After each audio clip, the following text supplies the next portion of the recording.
sahabat Dokneps, kembali lagi nih bareng Dokneps. Aduh, hari ini bahas apa ya? Oke, kita rapikan dulu judulnya ya.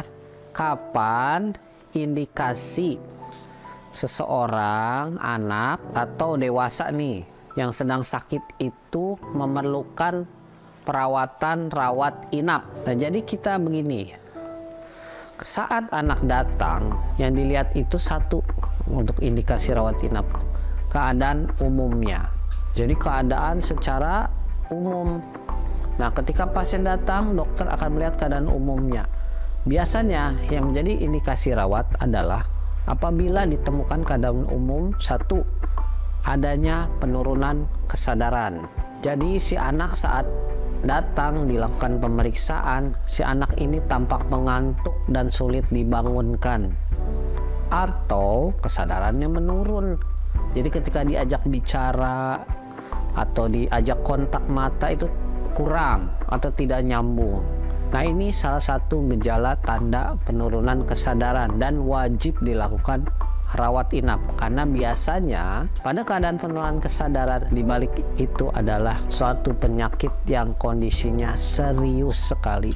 Untuk yang kedua, keadaan umum seperti apa yang membuat seorang anak dirawat? Tadi apabila didapatkan kejang. Jadi kalau kejang itu otomatis kebanyakan harus kita rawat, karena itu juga mengindikasikan adanya kegawatan dan seriusnya penyakit, terutama berhubungan dengan saraf pusat atau otak.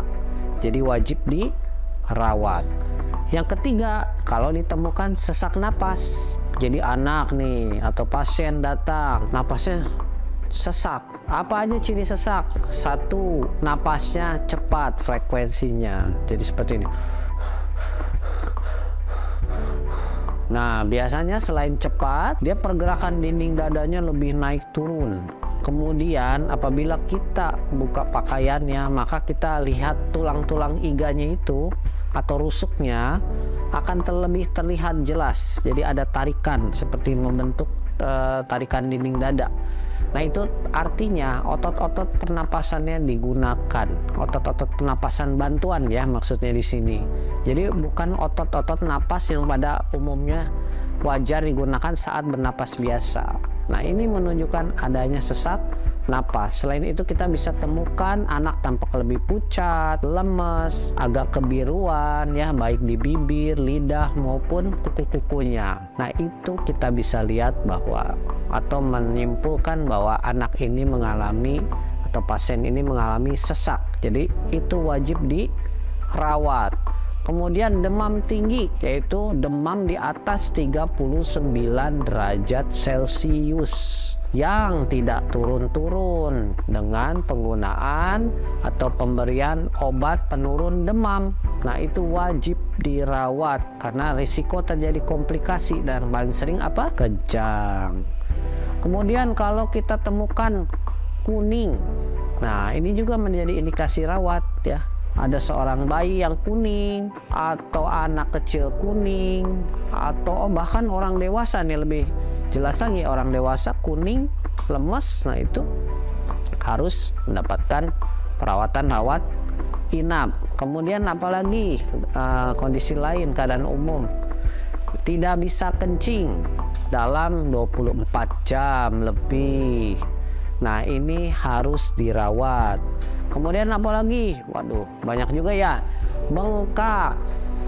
Nah, setiap bengkak maka kita harus curigai ada gangguan fungsi, apakah itu dari jantung, ginjal, atau metabolisme tubuh secara keseluruhan. Nah, ini juga wajib dirawat.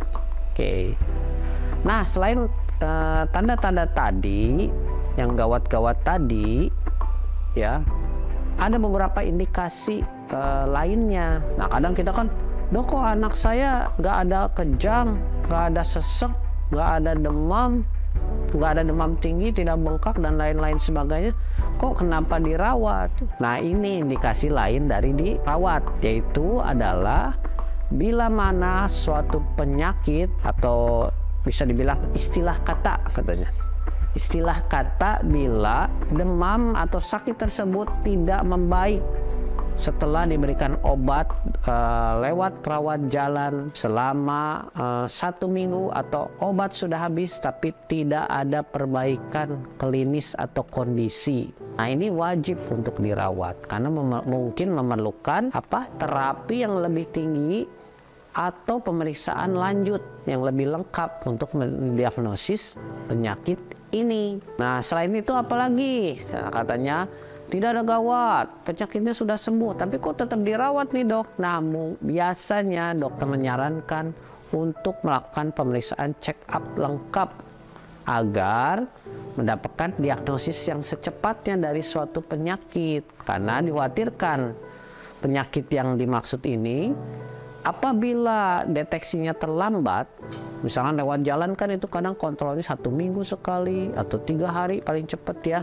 Dikhawatirkan kalau menunda pemeriksaan dan menunda mengetahui diagnosisnya dapat berakibat fatal. Jadi yang ketiga ini adalah tujuannya untuk melakukan diagnosis lengkap terhadap penyakit yang diderita oleh pasien, yang mengharuskan pasien harus diberikan rawat inap. Nah, kemudian indikasi berikut ya tentu memerlukan tindakan seperti pembedahan ya, kemudian tindakan invasif lainnya, pengangkatan dan sebagainya. Jelas kalau itu harus dilakukan rawat inap terlebih dahulu karena habis tindakan operasi terutama itu kan harus dipantau sebelum maupun sesudah dilakukan operasinya, harus dilakukan observasi untuk mencegah efek atau komplikasi dari proses yang dilakukan kepada pasien.